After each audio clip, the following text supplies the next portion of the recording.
नहीं, अभी नहीं।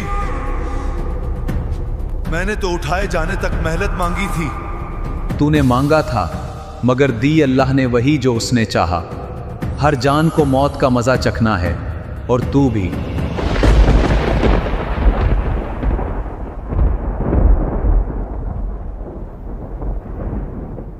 कुछ सवाल सिर्फ जहन नहीं हिलाते, इंसान के अंदर का सुकून भी छीन लेते हैं। आज का सवाल भी ऐसा ही है। शैतान, इब्लीस, जिसे मोहलत मिली, आखिर उसकी रूह कैसे कब्ज की जाएगी?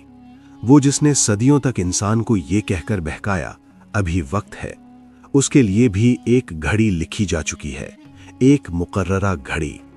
कुरान बताता है कि इब्लीस ने कहा, ऐ मेरे रब, मुझे उस दिन तक मेहलत दे जब लोग दोबारा उठाए जाएंगे। मगर जवाब आया, तुझे मोहलत दी गई मगर वक्ते मालूम तक। यानी इब्लीस अपनी मर्जी से नहीं जी रहा, अल्लाह के हुक्म से जी रहा है।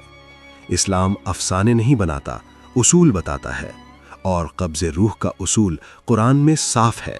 अल्लाह फरमाता है, अल्लाह ही जानों को मौत के वक्त और नींद के वक्त कब्ज़ करता है।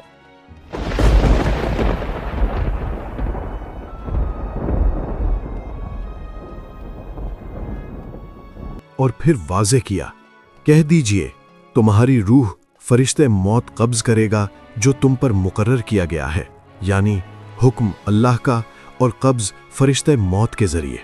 और कानून आम, हर जान ने मौत का मज़ा चखना है। हर जान, इसमें जिन्नात भी शामिल हैं और इब्लीस भी। इब्लीस का सबसे बड़ा धोखा यही था कि वो समझा, मैं बच जाऊंगा, मैं टल जाऊंगा, मैं नहीं पकड़ा जाऊंगा। मैंने उन्हें बुलाया, वो आए। मैंने रास्ते सजाए, वो चले। मैंने उनके गुनाह को खूबसूरत बनाया, वो खुश हुए। लेकिन फिर वो दिन आता है जब फैसला हो चुका होता है, और कुरान कहता है उस वक्त शैतान अपने पैरोकारों से खुद कहेगा, अल्लाह ने तुमसे सच्चा वादा किया था और मैंने भी वादा किया, मगर मैंने खिलाफ किया। मेरा तुम पर कोई जोर ना था, मैंने तो बस तुम्हें बुलाया और तुमने मान लिया। लिहाजा मुझे मलामत न करो, खुद को मलामत करो। ये जुमले इब्लीस की सबसे बड़ी शिकस्त हैं। मैंने सिर्फ बुलाया था, फिर वो क्यों आए? मैंने हाथ तो नहीं पकड़ा।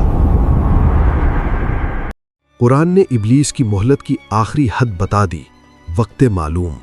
ये वक्त क्या है? कुरान ने इसकी दकीक तारीख नहीं बताई, क्योंकि असल मकसद तारीख नहीं, सबक है।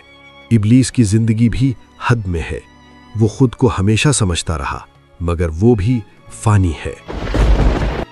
फरिश्ता-ए मौत, वो जिसका जिक्र कुरान में आया, वो किसी से नफरत की बुनियाद पर नहीं आता, वो हुक्म इलाही पर आता है। इब्लीस, तेरी मेहनत पूरी हो गई। ये वही लम्हा है, वक्ते मालूम। नहीं, अभी नहीं। मैंने तो उठाए जाने तक मेहनत मांगी थी। और यही वो मकाम है जहां कुरान का फर्क खुलता है। इब्लीस ने क़यामत तक मांगा, मगर अल्लाह ने फरमाया वक्ते मालूम तक। तूने मांगा था, मगर दी अल्लाह ने वही जो उसने चाहा। हर जान को मौत का मजा चखना है, और तू भी। ये अंजाम किसी अफसाने की तरह नहीं, एक कानून की तरह है। जो सजदे से भागा, आखिर हुक्म के सामने टूट गया। बहुत लोग समझते हैं कि शैतान इंसान को जबरदस्ती गुनाह कराता है, मगर कुरान ने इसकी हद बता दी, मेरे बंदों पर तेरा कोई जोर नहीं। यानी शैतान का हथियार वसवसा है, जबर नहीं। बस एक कदम, सिर्फ एक नजर, सिर्फ एक बार, फिर देखना आदत बन जाएगी। अब सवाल, जब शैतान इतना करीब है तो बचाओ कैसे? यहां इस्लाम हमें ड्रामा नहीं, ढाल देता है। अल्लाहु अकबर, अल्लाहु अकबर।